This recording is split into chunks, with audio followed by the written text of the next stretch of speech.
World War II in Europe pitted one country, Germany, against the armed forces of more than a dozen countries. But the German military believed it would be victorious. In secret, for over a decade, the Nazis had been developing what they called Wunderwaffen, wonder weapons. The Germans had been investing huge amounts of money, time, and effort in the notion of super weapons, including the most advanced airplanes, designs, and research. The Germans had built the world's first operational jet fighter, the Messerschmitt Me-262. It marked the beginning of a revolution in high-speed flight. The advent of the jet engine allowed much higher thrust from the engines, which then would allow higher speeds. The Me-262 was the fastest plane in the sky. But the German Air Force, the Luftwaffe, had been working on even more advanced designs.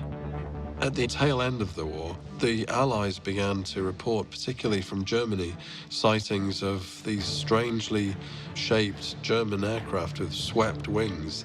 Aircraft with wings that swept back from the body of the plane like an arrow. Every airplane since the Wright brothers had featured straight wings positioned perpendicular to the body of the aircraft.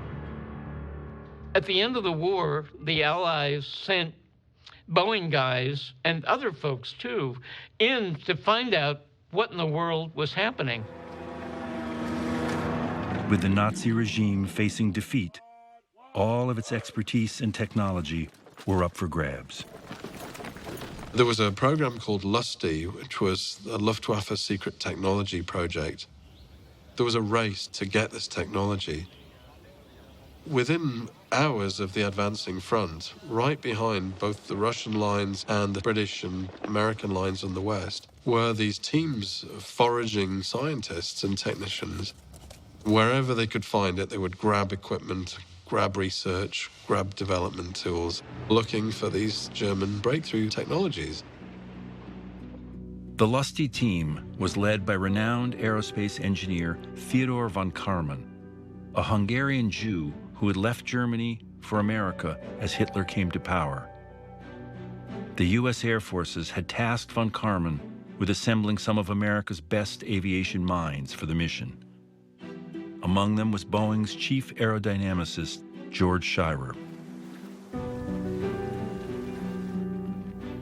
The team swept in, searching for what remained of the Nazis' aviation research centers. They'd happened upon this advanced research facility hidden away in forests. So well hidden, in fact, that the entire war, the Allies never found it. It was like stumbling upon Disneyland for the engineers. They couldn't believe it. It had been camouflaged to such a degree that even the rooftops had grass planted on them, and storks had actually built nests in the grass on the tops of the roofs, and no one in the U.S. Army Air Forces had ever heard of this institution, although it had been up and running for 10 years. It was known as Wolkenrode, and it was German aviation's prized research center. They met up with a custodian who was told by Hitler to blow up this whole area right away. And he had worked with the people developing it, and he just thought it was too nice, so he didn't blow it up. He took these guys down into the vault where all the data was incredible troves of information about flight that no one in America had been able to achieve.